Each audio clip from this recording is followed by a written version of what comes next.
Welcome back, Devils fans. It is your host, Ace, here on Running with the Devils, where we are talking New Jersey Devils hockey all year long. Please hit that subscribe button, smash the like, share with a friend.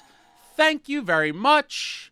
And we are in the long off-season, my friends. Oh, it is going to be painfully long until we see our beloved New Jersey Devils return to the ice. But I'll be here. Plenty of off-season news, notes, and activities swirling around in the air to discuss with all of you. And one of the big topics I've seen discussed a lot during the season, and especially now that the season is unfortunately over, is the status of the contract extension for our boy Luke Hughes. He's long, strong, and down to get the defense on. Luke Hughes. Luke Hughes is going to be a very rich man. Oh, yes, my friends. He is going to be a very rich man indeed very soon when this extension is announced by the New Jersey Devils. Something to keep an eye on, but a lot of people are guessing all over the place as to where Luke Hughes' contract will come in. So I decided let's look at some comparables and take a look and see what Luke Hughes is going to get paid. We look first at the stats of Luke Hughes during his young, thus far, very promising and fruitful career. 155 games played for Luke Hughes, 17 goals, 76 assists for 93 points, and that is a 0.6 points per game for a career. Wow. I mean, listen, 0.6 points as a defenseman, very good. Obviously, Luke is part of the core here that hopefully wins a Stanley Cup. Hopefully sooner than later. You know your boy Ace wants to see this Devils team win a cup more than anything. It's been 22 long years since our last one. Luke Hughes is going to be a massive part of the team, and more specifically the blue line, for hopefully a championship team or two in his time as a New Jersey Devil. But 0.6 points per game, pretty damn impressive, and he is going to get paid, guys. He's going to get paid. But let's look at some of the guys who are comparables. Comparable defensemen that had signed contracts fairly recently. We look at the first one, Brock Faber. Brock Faber, only 22 years of age. He has 162 games played in the league, 18 goals and 58 assists for 76 points. He is a .469 points per game for his career.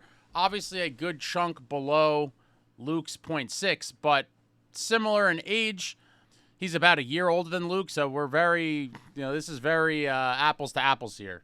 Has the offensive upside, and we take a look at what did Billy Guerin in Minnesota pay Brock Faber, and Brock Faber signed a nice deal for himself this past summer. 8 years at an $8.5 million cap hit. Whew.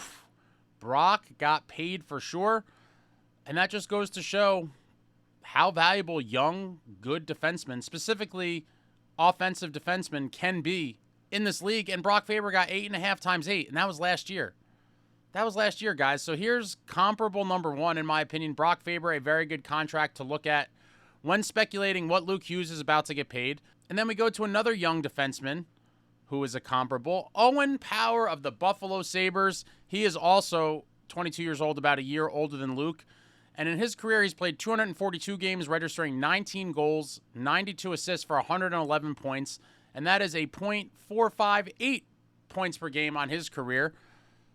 Obviously, one of the young, talented pieces the Sabres have. They have plenty of them. I think it's only a matter of time before they at least push for a playoff spot. I mean, my heart goes out to Sabres fans. It's been so long since they've been relevant, and it has been a painful stretch. But Owen Power is one of the bright pieces of their future.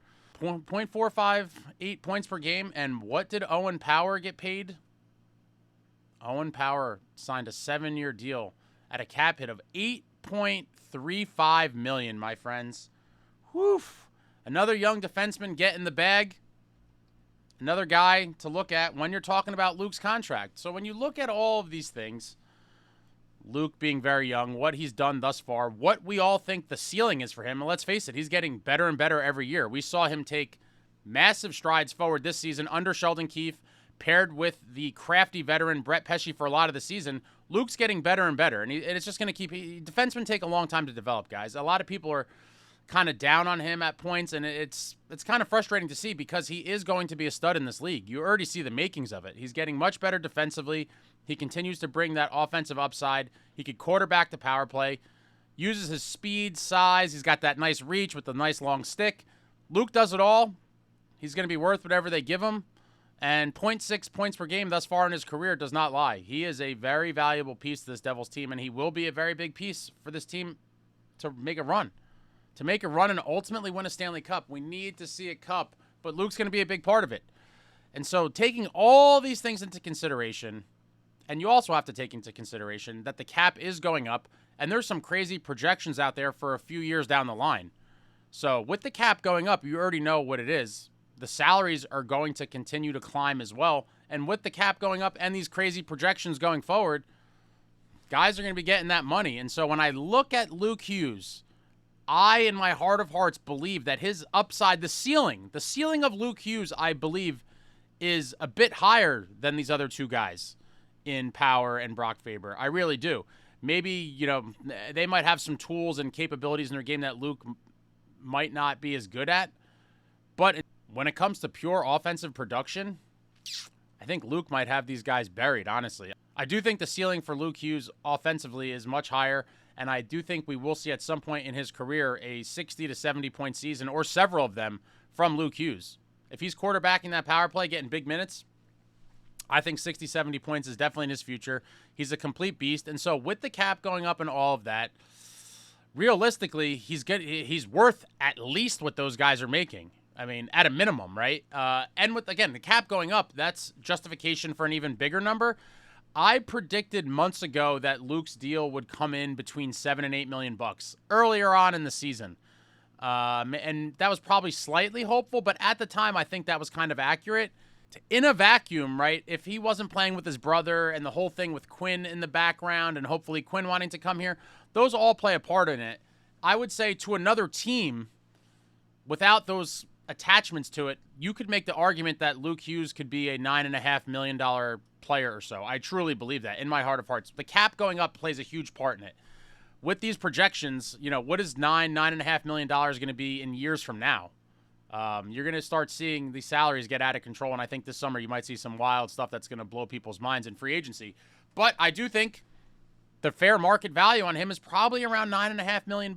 With that being said, I'm obviously hoping he signs for much less. The New Jersey Devils are going to be tight against the cap. A lot of people have been throwing out crazy speculations and ideas for the Devils to target all these guys, and without moving out significant salary, none of these things are going to happen. As it stands right now, without making any trades to move out a guy like Dougie or a Palat or both of them, without moving out salary at that level, with this Luke Hughes extension, there is not going to be much money left to address other roster holes. And so I do think, if I'm being honest, my expectations for this summer is you're going to see the Luke extension, and then you're going to see some bottom six tinkering, and I do believe that's going to be it. Now, obviously, I wish we could do more. I wish we could bring in that bona fide top six winger.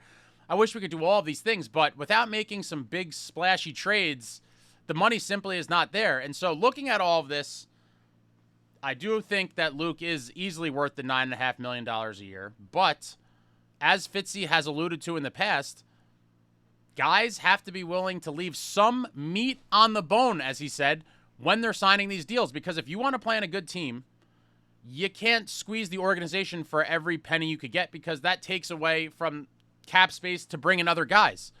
Furthermore, in this specific case, we know the Hughes boys all want to play together. And so milking the franchise for every red cent you can get is not conducive to bringing in your third brother, who's also going to make a ton of money. Let's be clear. Jack has some years left at the $8 million, one of the best contracts in the league. Obviously, he was given that deal before he really proved himself. A little bit of a gamble by Fitzy that worked out beautifully. But with Jack making $8, Quinn on his next deal is going to, who even knows? But you're talking about, at a minimum, between the three Hughes brothers, you're talking about somewhere in the $25 to $28 million range between the three of them. Two of them defenders.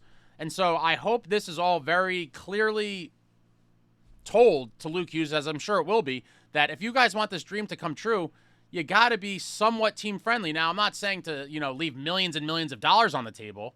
No one's going to do that. But if you want this to happen, you got to leave a little meat on the bone. It's going to be hard to get Quinn under the cap as well. And so I am realistically hoping for the deal to come in at somewhere between $8 and $9 million. That is firmly what I believe will happen. Obviously, rooting for the $8 million. I think that would be a good faith maneuver by Luke Hughes, especially if he wants Quinn to come here. Signing a 8x8 would be absolutely beautiful. A win for the team, secures Luke's financial future, gives us some flexibility going forward when we're trying to bring Quinn here, whether that's in free agency or the Devils make a trade for him beforehand. But this deal, in my opinion, is going to say a lot about bringing Quinn in. How bad do you guys want this, and what are you willing to do it? And so I do think 8x8 is a win for everybody, both Luke and the team. And I could see them maybe doing the 9. It would hurt a little bit, but still at $9 million in years down the line, I do think that will be an absolute steal for what Luke will provide. But I think it's going to fall somewhere between there. I'm hoping for the 8. 9 should be worst case scenario.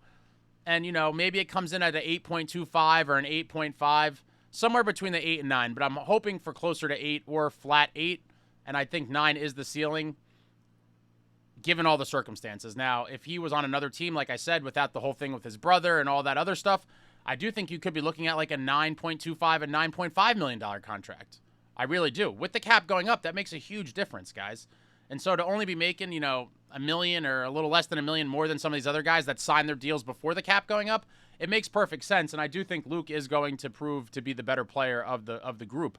But the brothers want to play together, and we will see how it goes. And so your official prediction from Ace on the Luke contract, which hopefully is signed sooner than later, is between $8 and $9 million bucks. We will see how it plays out. I'm hoping for the 8.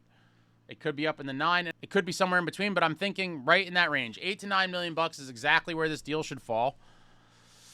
And we all anxiously await the news. But, wow, what a summer. What a long summer. But let me know what you guys think about this in the comments. Anything, everything Devils hockey, throw it out there in the comments. I enjoy talking to all of you. The playoffs roll on. What a playoffs. What a playoff year. What a playoff year. But I'll be back soon. Tons of stuff in the works. Thank you all for watching. I love you all.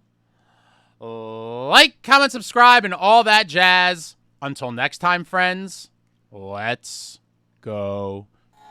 Jazz.